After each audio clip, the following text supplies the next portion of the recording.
अऊज़ु बिल्लाहि मिनश शैतानिर रजीम बिस्मिल्लाहिर रहमानिर रहीम।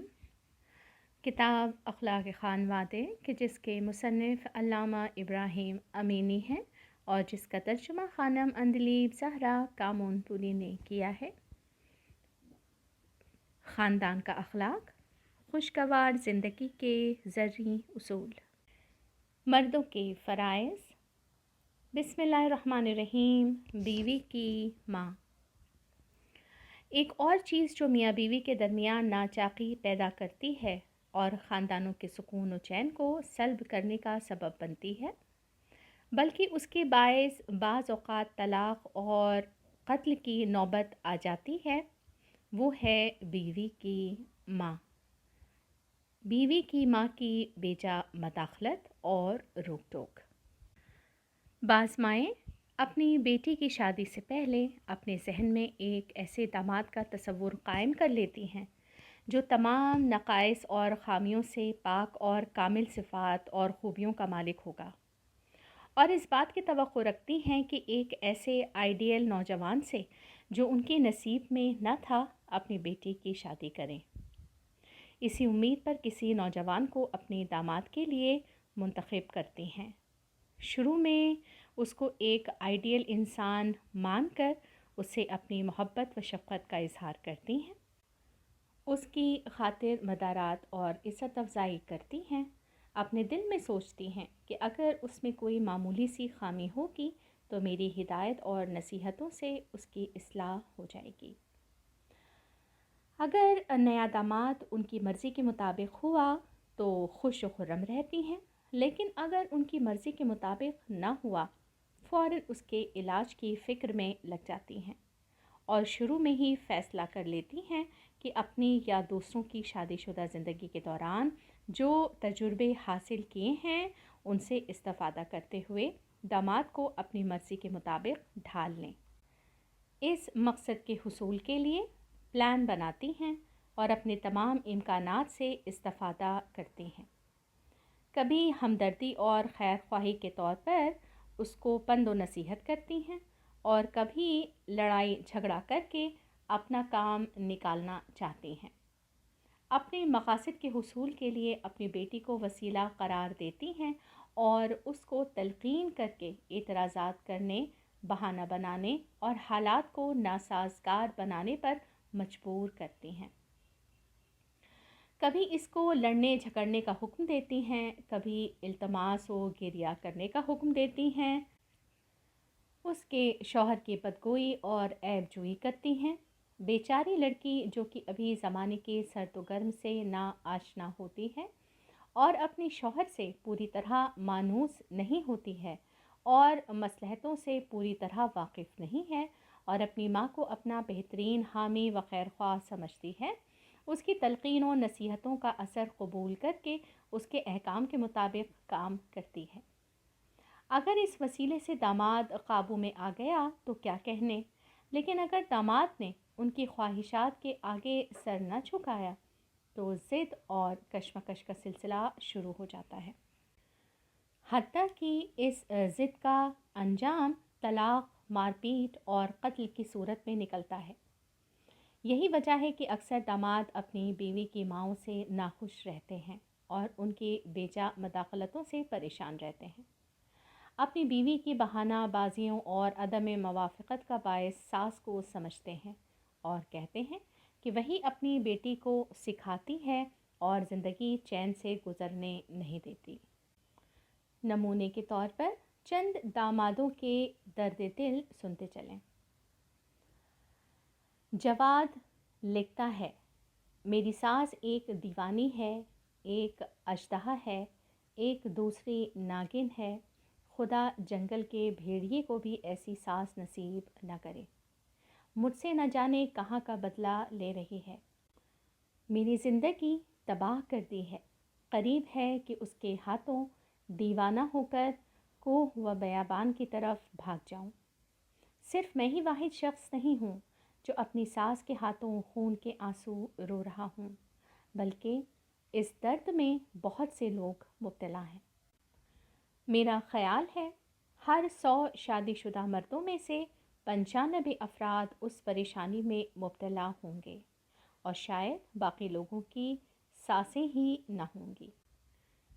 मोहम्मद, मेरी सास मेरी बीवी की ज़िंदगी में बहुत दखल देती हैं, बिला वजह हमारी परेशानी का बायस बनी हुई हैं। मेरे ख़ानदान की गीबत करती हैं। जब मैं अपनी बीवी के लिए कोई चीज़ ख़रीद लाता हूँ, फ़ौरन एतराज़ कर देती हैं। कभी उसके रंग पर तनकीद करती हैं, कभी उसके डिज़ाइन की बुराई करती हैं। हज़ार तरह से कोशिश करती हैं कि जो चीज़ मैं ख़रीद कर लाया हूँ उसको मामूली और हक़ीर ज़ाहिर करें। परवेज़ लिखता है, उसकी वजह से हम में अब तक 3 बार तलाक़ की नौबत आ चुकी है। बिच्छू की तरह डंक मारती है। अपनी बेटी को सिखाती है कि मेरी तौहीन करे और घर के काम ना करे और बेजा तवक्कुआत रखती रहे। जब हमारे घर आती है, 1 हफ़्ते तक हमारा घर जहन्नुम बना रहता है। इसीलिए मुझे उसको देखने की ताब नहीं। बाज़ दामाद सासों के असर व नफूस को कम करने और उनके दखल अंदाजियों की रोकथाम करने के लिए इस मुश्किल का हल यूँ तलाश करते हैं कि उनसे क़त्अ ताल्लुक़ कर लेते हैं। मुलाक़ातों और आमद व रफ़्त का सिलसिला महदूद कर देते हैं। इजाज़त नहीं देते हैं कि उनकी बीवी अपने माँ बाप के घर जाए या वो उनके घर आए। उनकी बातों पर तवज्जो नहीं देते, बेइतनाई बरतते हैं। इन दखल अंदाजियों पर एतराज़ करते हैं। मुख्तसर ये है कि उनके साथ सख्ती से पेश आते हैं। लेकिन मज़कूरा रविश कोई आक़िलाना रविश नहीं है, बल्कि इसका नतीजा बरअक्स निकलता है। क्योंकि माँ बेटी की मोहब्बत एक फ़ितरी ताल्लुक़ है, जिसे मुनक़ता कर देना ऐसी आसानी से मुमकिन नहीं है। मर्द ये तवक्को कैसे कर सकता है कि वो लड़की जिसने साल हा साल अपनी माँ की आगोश में परवरिश पाई है और उसके मेहर मोहब्बत व शफ़क़त से बहरामंद रही है और अब भी उसको अपना बेहतरीन हामी व खैर ख्वाह समझती है, एक अजनबी मर्द से शादी के रिश्ते में बनकर बग़ैर जूँ व चरा उनकी बात मान ले और अपने माँ बाप की ज़हमतों और मेहनतों को यकसर फरामोश करके उनसे मुकम्मल क़त्अ राब्ता करने पर राज़ी हो जाएगी।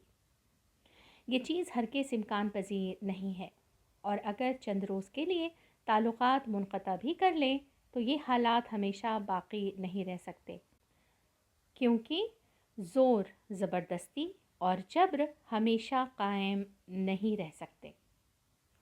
एक मुद्दत तक मुमकिन है सब्र व ज़ब्त से काम ले, लेकिन आखिरकार एक दिन उसके सब्र का पैमाना लबरेज़ हो जाएगा और अपने शदीद रद्द अमल का इजहार कर डालेगी। मुमकिन है ज़्यादा सख्तियों से तंग आकर गुस्ताख हो जाए और नाफरमानी करने लगे। मुमकिन है शौहर के रिश्तेदारों से उसका बदला ले और लड़ाई झगड़ा करे। इसके अलावा सास से मुकम्मल क़त्अ राब्ता कर लेना नामुमकिन सी बात है। माँ भी तो अपनी बेटी से दस्तबरदार नहीं हो जाएगी, बल्कि ये अम्र बायस बनता है कि दिलों में कदरत और तनफ़ुर मज़ीद बढ़े। ऐसी सूरत में तलाक़ तक की नौबत आ सकती है। बहुत सी तलाक़ें उन्हें गैर आक़िलाना ज़िद्दों और रस्साकशी के नतीजे में अंजाम पाती हैं। इन सब बातों के अलावा उसूली तौर पर ये बात इंसान के मफाद में नहीं है कि अपनी बीवी के रिश्तेदारों से बजाय इसके कि उनकी मोहब्बत व हिमायत हासिल की जाए, उनके वजूद से इस्तिफ़ादा किया जाए, उनसे राब्ता मुनक़ता कर लें। बहरहाल ये गैर आक़िलाना रविश न सिर्फ़ ये कि कुछ सूदमंद साबित नहीं हो सकती, बल्कि मुश्किलात में मज़ीद इजाफ़े का बायस बनती है। कभी सूरत हाल और ज़्यादा नाजुक हो जाती है और अक्सर इसका अंजाम कत्ल या ख़ुदकुशी होता है। हिंदुस्तान की पुलिस ने रिपोर्ट दी कि 1972 में नई दिल्ली में 146 ख़ुदकुशी की वारदातें हुई हैं, जिनमें सबका असली सबब दामाद और सास के दरमियान अच्छे ताल्लुकात इस्तवार न होना था। एक शख्स ने अपनी सास के दखल अंदाजियों से परेशान होकर ख़ुदकुशी कर ली। एक शख्स ने جو اپنی ساس کی بیجا مداخلتوں سے سخت تنگ آ چکا تھا، اس کو چلتی ٹیکسی سے باہر پھینک دیا۔ ایک شخص نے گھونسا مار کر اپنی ساس کا سر توڑ دیا۔ اس بات پر غضبناک ہو کر اس کے سالے نے اس کو چاقو سے زخمی کر دیا اور بھاگ گیا۔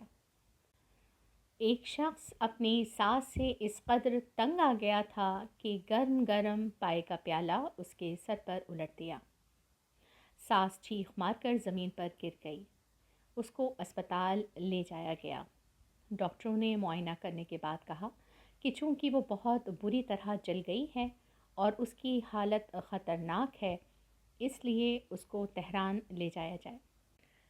بیوی اپنی ماں کو تہران لے کر گئی اور اپنے شوہر سے کہا، ہم شوستر میں رشتہ ازدواج میں منسلک ہوئے تھے اور جلد ہی تہران جا کر طلاق حاصل کر لیں گے، کیونکہ مجھے تمہارا جیسا شوہر نہیں چاہیے۔ مذکورہ روش مناسب نہیں اور جہاں تک ممکن ہو اس سے اجتناب کرنا چاہیے، کیونکہ یہ روش اس مشکل کا حل نہیں بن سکتی، بلکہ دوسرا راستہ بھی موجود ہے جو زیادہ معقول اور زیادہ قابل اطمینان ہے۔ اول تو یہ کہ اس میں کسی ضرر کا خدشہ نہیں ہے، دوسرے اس میں کامیابی کا امکان زیادہ ہے۔ یہ دو نکتے ذہن نشین کر لینے چاہیے۔ پہلا، یہ بات مسلم ہے کہ ساس اپنے داماد کی دشمن اور بدخواہ نہیں ہو سکتی، بلکہ فطری بات ہے کہ اس کو بہت عزیز رکھتی ہے اور اپنی بیٹی سے محبت کا تقاضا بھی یہی ہے کہ اپنے داماد سے بھی محبت کرے، کیونکہ وہ سمجھتی ہے کہ اس کی بیٹی کی خوشبختی اس کے ہاتھ میں ہے۔ بس اگر ان کی داخلی زندگی میں مداخلت کرتی ہے تو یقیناً اس کی نیت بری نہیں ہوتی، بلکہ جو کچھ بھی کرتی ہے ہمدردی اور خیر خواہی کی غرض سے کرتی ہے۔ البتہ اس بات کا امکان ہے کہ بیجا مداخلتیں کرے اور اس کی تجاویز غلط یا ضرر بخش ہوں، لیکن وہ محض اس کی نادانی اور جہالت کے سبب ہو سکتی ہے۔ اس کو بدنیتی پر محمول نہیں کرنا چاہیے۔ دوسرا، ماں اور اولاد کا تعلق ایک فطری چیز ہے کہ جس کو آسانی سے منقطع نہیں کیا جا سکتا، اور اگر کوئی اس تعلق کو منقطع کرنے کے درپے ہو جائے تو یہ ایک غیر فطری عمل ہوگا اور اس کے نتائج بے حد خراب ہوں گے۔ اصولی طور پر یہ چیز انصاف سے کوسوں دور ہے کہ انسان ماں بیٹی کے رابطے کو منقطع کرنا چاہے اور ان کے درمیان جدائی ڈال دے۔ جس طرح مرد چاہتا ہے کہ آزادی کے ساتھ اپنے ماں باپ سے تعلقات قائم رکھے اور آزادانہ طور پر ان کے پاس جائے اور وہ اس کے پاس آئیں، اسے خود سوچنا چاہیے کہ اس کی بیوی بھی جذبات اور احساسات رکھتی ہے اور اس کا بھی دل چاہتا ہے کہ اپنے رشتہ داروں سے میل جول رکھے۔ مذکورہ باتوں کو مد نظر رکھ کر کہا جاتا ہے کہ اس مشکل کا بہترین حل یہ ہے کہ ساس سے بلکہ بیوی کے تمام دوسرے رشتہ داروں سے اچھے تعلقات رکھنے چاہیے اور ان کا احترام کرنا چاہیے۔ مہربانی اور اچھے اخلاق کے ذریعے ان کی محبت و توجہ حاصل کرنا چاہیے۔ نیکی اور محبت کا اظہار کر کے انہیں اپنا بنا لینا چاہیے۔ کاموں میں ان سے صلاح و مشورہ لینا چاہیے۔ اپنی مشکلات کو ان سے بیان کر کے ان کی رائے لینی چاہیے۔ ان کی مفید تجاویز اور ہدایات پر توجہ دینی چاہیے۔ ان سے اپنی بیوی کی برائی نہیں کرنی چاہیے۔ ایسا کام کرنا چاہیے کہ انہیں یقین ہو جائے کہ آپ ان کی بیٹی کی وفادار ہیں اور واقعی اس کو چاہتے ہیں، اور اگر رائے نامناسب ہو تو یہ نہیں سمجھنا چاہیے کہ اس میں ان کی بدبینی کو دخل ہے، بلکہ ایسی صورت میں کوشش کرنی چاہیے کہ اچھے الفاظ میں ثبوت و دلائل کے ذریعے اس چیز کے مضر نتائج بیان کر دیں۔ ان کی تجاویز کو غصے یا بے اعتنائی کے ساتھ رد نہیں کر دینا چاہیے، حتیٰ کہ اگر بیوی سے بھی کھٹ پٹ ہو گئی ہو تو اس کو شکایت کے طور پر نہیں بلکہ دوستانہ طریقے سے اور مدد طلب کرنے کی غرض سے ان سے بیان کرے اور ان کے خیالات سے استفادہ کرے۔ مرد کو چاہیے کہ ہمیشہ اس بات کو مد نظر رکھے کہ بیوی کے ماں باپ اور بھائی بہنوں سے محبت کرنا اور ان کا خیال رکھنا ازدواجی زندگی کا ایک بہت بڑا راز اور زنداری کے لوازمات میں شمار ہوتا ہے۔ اس طرح سے وہ داماد پر مکمل اعتماد کرتے ہیں اور اس سے محبت کرتے ہیں، اور شادی شدہ زندگی کی بہت سی مشکلات خود بخود حل ہو جاتی ہیں۔ بنا بری جہاں یہ دیکھنے میں آتا ہے کہ اکثر داماد جو اپنی ساسوں سے پریشان ہیں، تو ایسا نہیں ہے کہ ساری غلطی ساسوں کی ہی ہوتی ہے، بلکہ وہ خود بھی بے قصور نہیں ہوتے، کیونکہ یہ وہ خود ہوتے ہیں جو اپنے غیر خردمندانہ طرز عمل سے ایک حقیقی خیر خواہ کو مزاحمت کرنے والا سمجھ لیتے ہیں۔ ایسے بہت سے داماد ہیں جو اپنی بیوی کے ماں باپ اور بہن بھائیوں سے اچھے تعلقات رکھتے ہیں اور ان کی محبت و حمایت سے بہرہ مند ہوتے ہیں۔ ذیل کے نمونوں پر غور فرمائیں۔ منو چہر لکھتا ہے، میری ساس ایک فرشتہ ہے، بلکہ فرشتے سے بھی بہتر ہے۔ اپنی ماں سے زیادہ ان سے محبت کرتا ہوں۔ بے حد مہربان، نیک اور سمجھدار خاتون ہیں۔ میری داخلی زندگی کی مشکلات کو میری ساس حل کرتی ہیں۔ ان کا وجود ہمارے خاندان کی خوشبختی اور سعادت کا ضامن ہے۔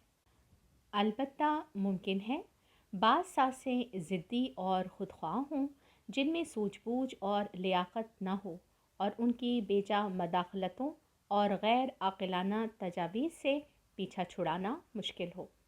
لیکن ایسی صورت میں بھی مناسب نہیں کہ ان سے لڑائی جھگڑا کیا جائے اور سخت و خشونت آمیز رویہ اختیار کیا جائے، بلکہ بہتر یہ ہے کہ حد الامکان نرمی و محبت و خوش اخلاقی کے ساتھ ان سے برتاؤ کیا جائے۔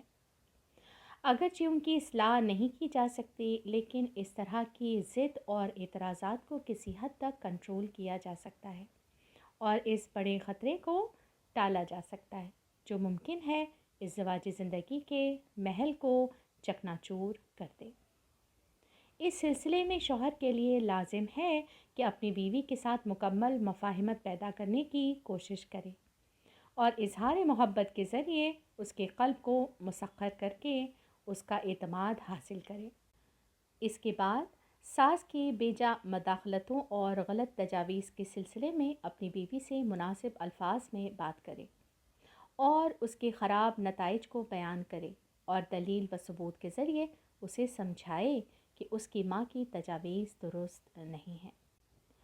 اگر شوہر اپنی بیوی سے پوری طرح مفاہمت پیدا کر لے اور اسے اپنا ہم خیال بنا لے تو ساری مشکلات من جملہ ساس کی مشکل بھی خود بخود حل ہو جائے گی۔ بہرحال اس بات کو ہرگز فراموش نہیں کرنا چاہیے کہ نرمی اور خوش اخلاقی اور خیرتمندانہ تدبر کے ذریعے تمام مشکلات آسانی کے ساتھ حل کی جا سکتی ہیں اور شادی کے مقدس بندھن کو مستحکم کیا جا سکتا ہے۔ حضرت علی علیہ السلام فرماتے ہیں، دوستی بڑھانا نصف عقل ہے۔ حضرت علی علیہ السلام کا یہ بھی ارشاد ہے کہ لوگوں سے نزدیکی اور ان سے خوش اخلاقی سے پیش آنے سے شر اور برائیوں کی روک تھام ہوتی ہے۔ حضرت علی علیہ السلام یہ بھی فرماتے ہیں کہ جو شخص تم سے سختی سے پیش آئے اس سے نرمی سے پیش آؤ، شاید اسی وسیلے سے وہ رام ہو جائے۔ حضرت علی علیہ السلام ایک اور موقع پر فرماتے ہیں، ایک دوسرے سے نزدیکی اختیار کرو اور احسان کرو، لڑائی جھگڑے اور دوری سے پرہیز کرو۔ خدا حافظ، السلام علیکم اور التماس دعا۔